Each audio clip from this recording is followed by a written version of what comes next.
Hello there YouTube, today I'm bringing you a battle against a guy called iKingHai, and the whole kind of thing behind this team was I want Flareon to do some work. I want Flareon to project himself into kind of a new light to kind of get some fame in the whole YouTube scene, because everyone kind of looks down upon Flareon as being kind of the worst evolution.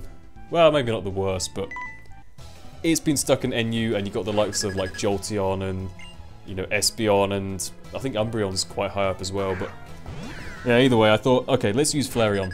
So I got Flame Charge and I got Baton Pass, right? Should work reasonably well with Swanna because you can just kind of Baton Pass out as they go for some kind of ground move or whatever, but yeah, either way. Rotom here is not having any of that.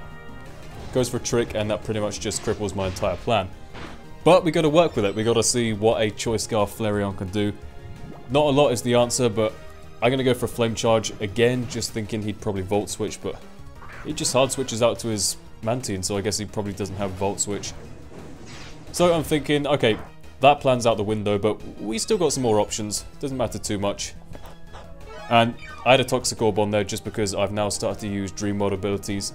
Before this game I thought, you know what, let's have none of this Dream World stuff. But then I noticed that there's loads of Pokemon like, Stantler and Girafarig and Mightyena. All this stuff which has pretty interesting Dream World abilities like Moxie and Sap Sipper and all that good stuff.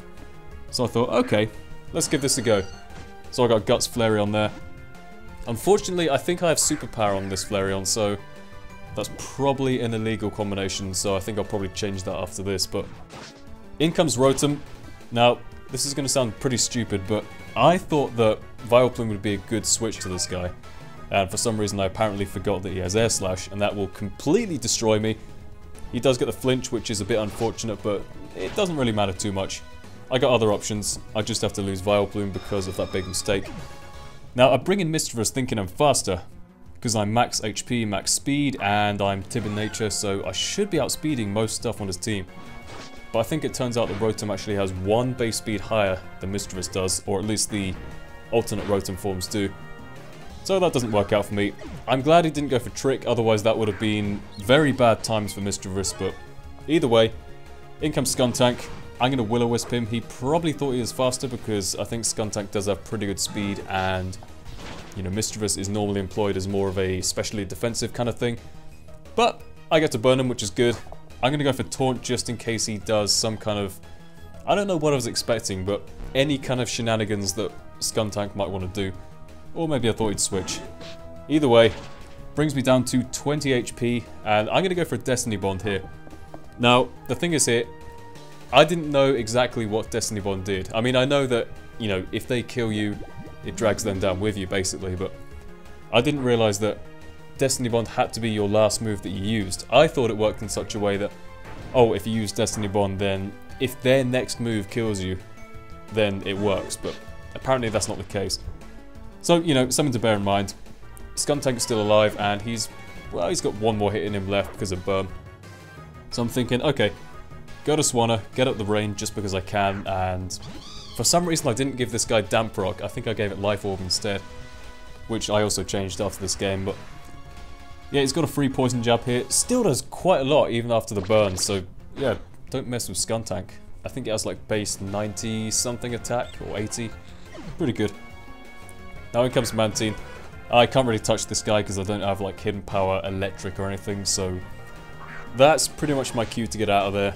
So Swanna wasn't all that productive there, but he comes into play a little bit later. Don't you worry. I kind of like Swanna because of its kind of good coverage, and Hurricane is just awesome, you got to admit. Even if it does kind of rely on having the rain up to be accurate, but either way, I'm going to Baton Pass out just because I am Scarfed and I have nothing to do to this guy. I don't have Thunder Fang or anything, so going to Tentacle here just to hopefully get Toxic on either that or whatever comes in.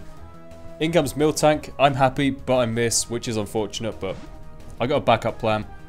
His name is Swanna, or her name rather, is Queen. I don't know why it's called Queen. I guess because the Queen eats swans, or she has swans, or she owns all the swans in the UK, apparently. Much to my surprise, but either way, get up the rocks there. I'm not really too worried because Swanna doesn't look like it's going to be living much longer anyway. go for a Hurricane, and I kind of looked back on this move and thought, why didn't I go for Surf there? Surf is more powerful in the rain.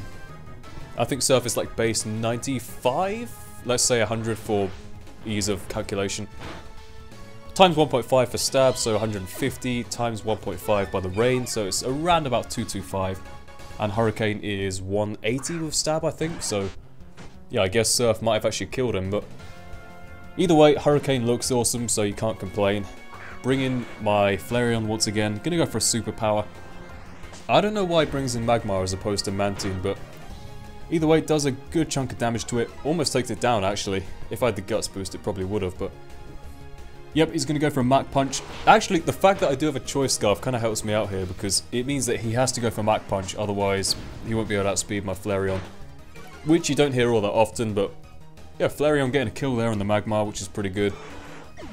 Now, he has Torterra left, he has Miltank, and he has Mantine. Flareon can't do anything to any of those, so let's just leave it to die. Now, had he been a Curse variant, he probably could have just set up on me right here, and I was kind of worried about that, but I thought, you know what, just in case he goes straight for the Earthquake, I don't want to risk taking any damage on either my Absol or my Tentacle, so I'll just stay in and die. Flareon served his purpose. Now I'm going to go ahead and go into Tentacle here just to rapid spin away the rocks. I'm thinking, right, there's a very slim chance I can win this, and we're talking Victoria Beckham slim here. There's not much chance of me winning this, put it that way. We got two highly physical Pokemon, one of them's almost at full health.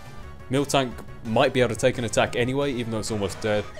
And we have a full health Mantine, which is specially defensive, but still has a lot of bulk to it, so it's not looking good. Need a lot of luck to get out of this one. But if there's one Pokemon that has a lot of luck, it is Absol. Now, I'm going to get up a Hone Claws. This is kind of the Hone Claw setup I've been showing you guys on my channel a couple of times. And on the Pokemosh Bit upload. But I was thinking, okay, I need a Hone Claws in order to make this work. Or just kind of heavily rely on luck, but this kind of seemed like the safe option. Honestly, I was just hoping for a crit here, but I actually take him out in one. No crit needed, so I don't know if it was a more specially defensive thing. Yeah, I think I asked him and he said it was not fully physically defensive. He said it's probably more specially defensive, so that kind of explains it. Now Miltank, after a +1, is easily going to go down to a Mega Horn from there.